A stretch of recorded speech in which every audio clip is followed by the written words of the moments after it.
का काम करेंगे। अब तक 42 बसों से पहले भी बिहार, उत्तर प्रदेश, मध्य प्रदेश के प्रवासी मजदूरों को भेजने का काम हम लोगों ने किया है।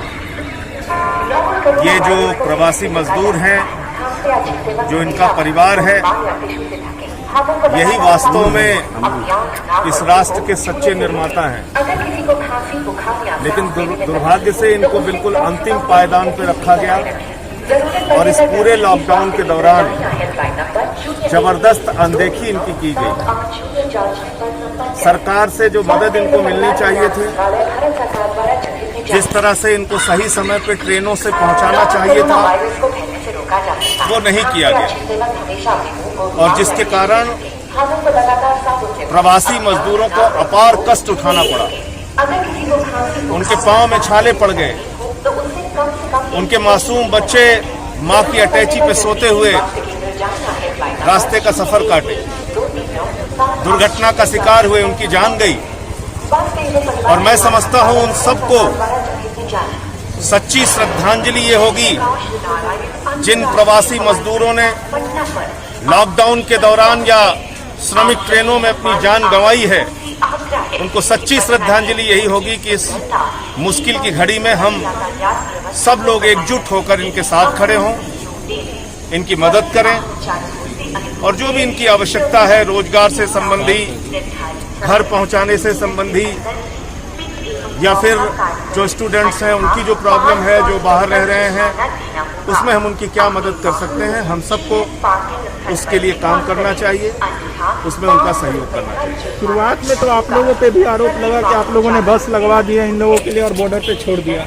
आरोप तो लगाने के लिए कोई भी आदमी स्वतंत्र है, कुछ भी आरोप लगा सकता है, लेकिन हमने तो देखा कि किस तरह से सूरत में, अहमदाबाद में उत्तर भारतीय मजदूरों के साथ बदसलूकी की गई, मारा पीटा गया, लाठीचार्ज किया गया, किस तरह से उनसे टिकट के नाम पे पैसा भी ले लिया गया और जब वो लोग टिकट मांगने गए, यात्रा के लिए आगे आए तो उनको पीटा गया, मारा गया। ये तो हम लोगों ने देखा है कि क्या हुआ है इस देश में।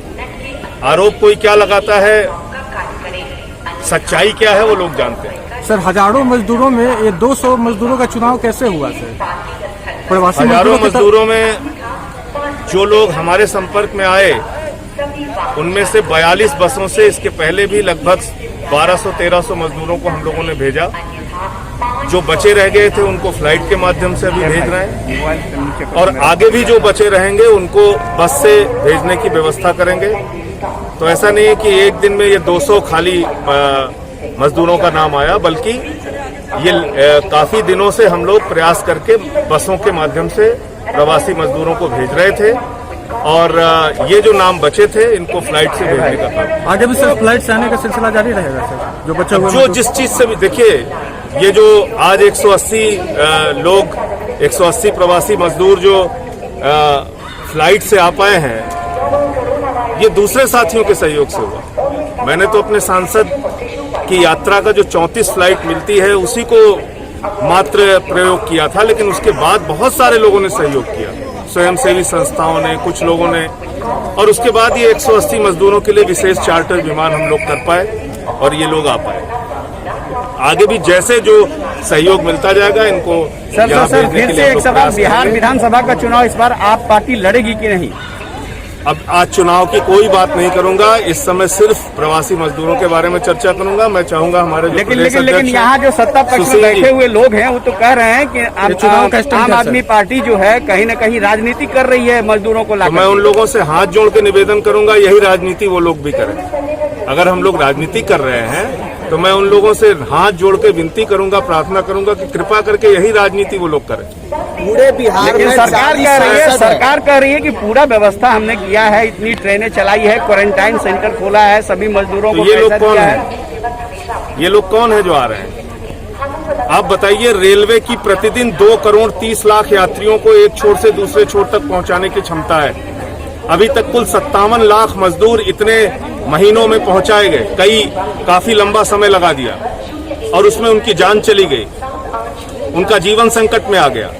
तो गरीबों को आपने सड़क पर मरने के लिए छोड़ दिया और अब आप कह रहे हैं कि साहब जो है हमने तो सारी व्यवस्था कर दी। अरे भाई सारी व्यवस्था कर दी तो ये श्रमिक ट्रेनों में क्यों मरे लोग?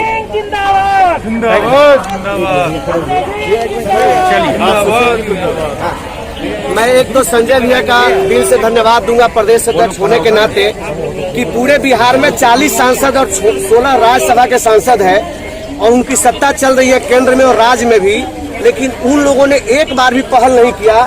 लेकिन बिहार के जिस तरीके से यहाँ का पलायन हुआ, दूसरे प्रदेश में लोग प्रवासी बने हुए थे और रास्ते में कम से कम 40 से 50 लोग ट्रेनों से लेकर पैदल और एक्सीडेंट में मारे गए। इस काम को पहल किया हमारे संजय भाई ने, तो पूरी यूनिट बिहार की इनको दिल के गहराइयों से बधाई देती है। और मैं फिर एक बार पुनः कहना चाहूंगा कि कुछ तो शर्म करना चाहिए यहाँ के सत्ताधारियों को, यहाँ के नेताओं को जो सांसद बन गए हैं। कम से कम मीडिया में एक बार आके झूठा ही सही कह देते कि मैं अपने खर्चे से मजदूरों को ला रहा हूँ, तो बिहार के लोग अपने आप को सौभाग्यशाली समझ लेते। उन्होंने 1 साल पहले ही चुनाव में उनको वोट दिया था। तो ये बहुत बहुत धन्यवाद मैं संजय भाई को